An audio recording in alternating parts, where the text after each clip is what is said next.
All right, guys, so unfortunately I have finally destroyed a lens. This is not the first time I have broken a piece of Sony gear.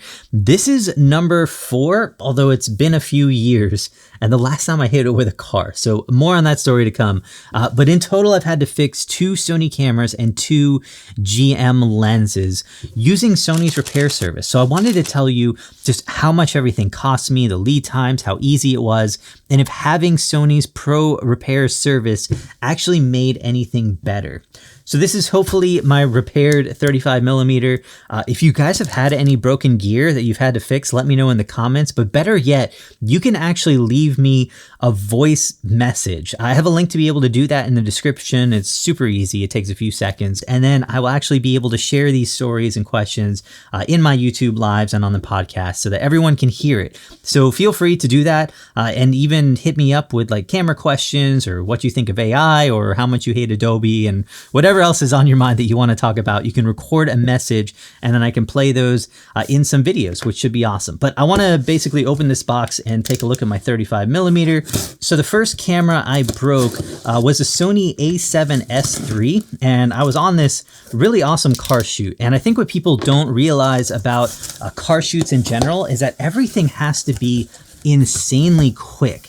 And for some reason, just like taking pictures of cars is off limits basically everywhere you go, and parking a $500,000 car on the side of a street just attracts a ton of attention and an audience. So I usually am kind of grabbing shots as fast as I can, and then if no one is called security or there's no audience after that, we can start to slow down. Basically, I just finished shooting some photos, actually some video clips from this shoot. I had my A7S III and I left it on my gimbal behind my car. This wasn't a smart thing to do. It probably could have gotten stolen, honestly. It wouldn't have been that hard.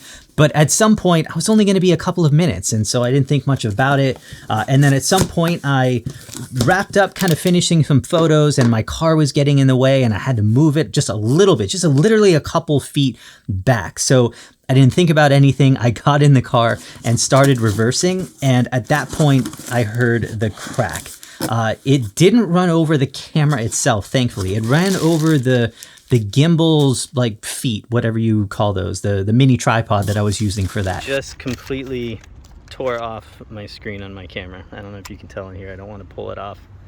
Yeah, I might have run over it a bit. Probably not a good idea. Could be worse though. It still works. So that's the good part.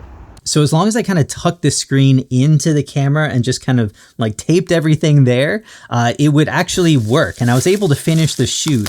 And a similar thing kind of happened with my 35mm. This is going to get noisy. Hold on a second.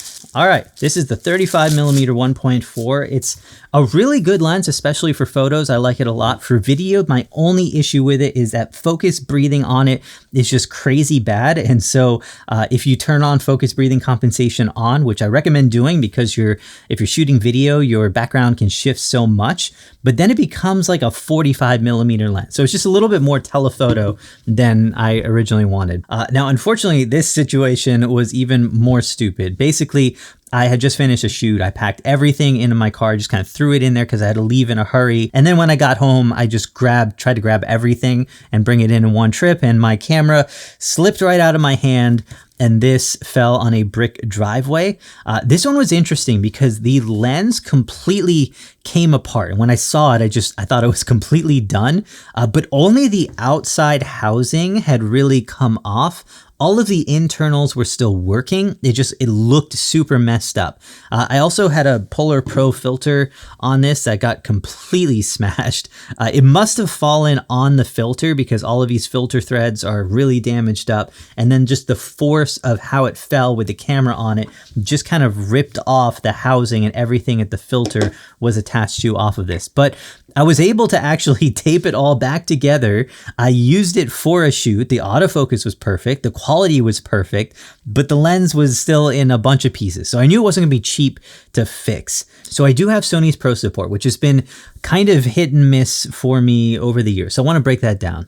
Now, supposedly, or actually, you get 20% off of the repair, which if that's true, it probably justifies itself right there, especially with how often I seem to break gear. But it's not like they have like repair costs listed on a website. So I'm trusting that they are legit giving me 20% off compared to someone who doesn't have Sony Pro support. You also get very fast shipping, like maybe second day or next day air included. So that's a small bonus there. And then you're supposed to get either a loaner rental or something called an evaluation loaner.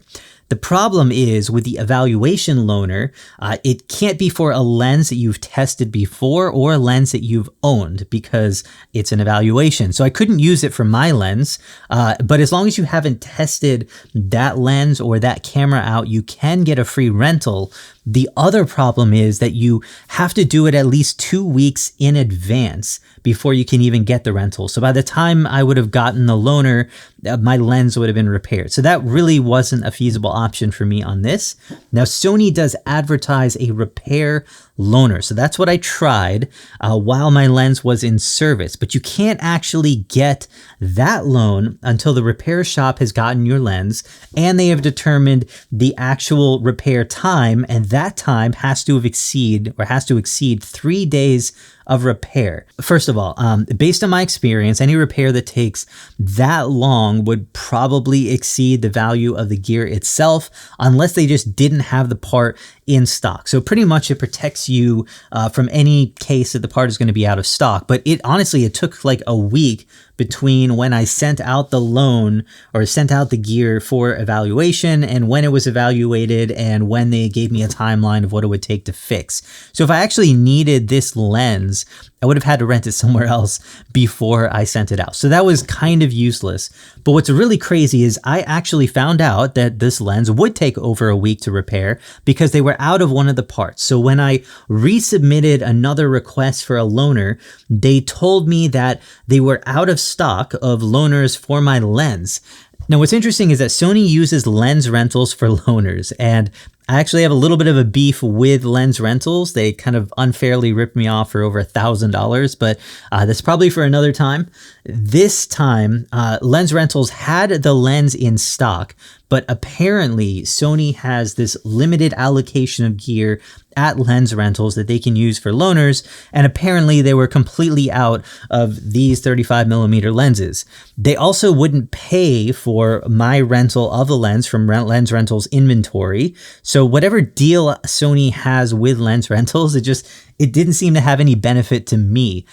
They eventually offered me $15 towards a rental, which is less than a half a day of a rental of the lens. So anyway, that kind of felt like a slap in the face because the only reason I was doing it is because my lens was going to be out for more than a week, which should have qualified me for this service. So anyway, both of these services were kind of useless and I wasted like an hour filling out paperwork. So that was a pretty bad start for me. Now, the good news is the actual process to get your gear serviced. That was super easy. So you already have an account. You basically just log in, you fill out a form, and you get this prepaid shipping label. You drop that off with the lens, and that's it. So from that standpoint, it was super great. It was super easy. I never had to kind of research, what do I do and where can I get this fixed? And Sony Pro support, it's pretty cheap. It's $100 a year, and that also includes your cleanings. It includes the 20% off repairs and the loaners, even though those were pretty useless to me, but $100 a year, that's pretty cheap, especially if you already have a couple of Sony cameras and lenses. It's pretty easy to justify that cost. Now, the repair costs. So my first lens that I got repaired, or camera I got repaired, was the screen repair on the A7S III. I thought it was crazy expensive. It was $700 for this repair, and that was 4 years ago, so it'd probably be more than that now.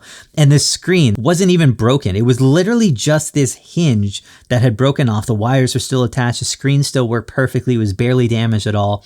So I got super like sticker shock on that one. I messaged them back. I was like, can you just replace the hinge without replacing the entire screen? That brought the total down to $576, which was $120 less than the entire screen, but still crazy expensive just for the hinge. So yeah, don't break your flip screen because it is a $600 minimum repair just to fix that hinge. So when I broke my 35mm, I was crying because I sent this in. I honestly, like, the damage looked way worse than my A7S III. That was $700. So I didn't know if the lens elements were going to be damaged. I didn't know if the focus system was damaged, or manual focus for sure, because that I didn't test. I had no clue if the ring would work, because that was completely detached from the lens. And so I half expected them to tell me it was going to be cheaper to get a brand new lens, which that has happened before. I actually had the original Sony 24-70 f2.8 G Master, which is like a $2,000 lens, and it just randomly stopped communicating with my cameras. No physical damage. I didn't drop it. It wouldn't communicate with the camera. I sent that in, and they literally said it would cost more than the lens was worth to repair it. Not sure what that was about. I've tried to block that from my memory because that was a really bad one. But thankfully this time I was told the repair for this was only going to be just over $300, which, by the way, is barely more than this Polar Pro filter that I smashed. So I feel like these are some crazy overpriced filters, even though they're really good, and I'll probably end up buying another one. But I was pretty relieved at this number being so close to $300. Now keep in mind, these prices are going to be with the 20% discount with Sony Pro support, so it could have actually been pretty significantly more. I've also had another issue a few years back. I sent out a different A7S III for a cleaning, and they told me the sensor had spots that they couldn't clean, and I would need to actually replace the optical filter block for $400. Now, this was the first time I had even heard of having to replace a filter block, so that wasn't cheap. So in the past 5 years, I've actually spent over $3,000 in repairs of my cameras and lenses. $1,000 of it was for physical damage that I actually caused, but $2,000 was for things that were outside of my control, like the optical filter, the lens communication, things like that. Now, every time the process was super easy because of the Sony Pro support. The repairs were always extremely fast. The shipping was fast, but with the exception of the 35mm, they were all crazy expensive, even with the 20% discount.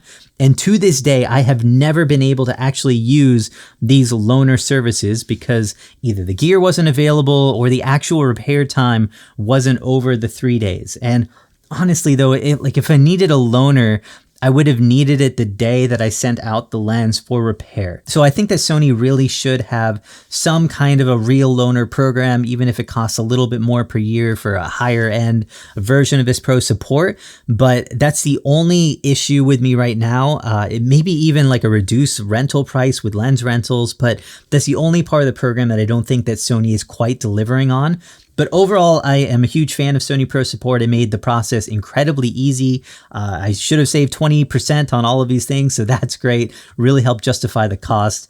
But let me know if you guys have had any repair experiences or issues with Sony Pro support or your Sony lenses in general. But over the next couple of weeks, I got some crazy shoots coming up. So behind the scenes over on IG, please follow me there, like, subscribe. Hope you guys are doing amazing. I'll see you soon in the next one.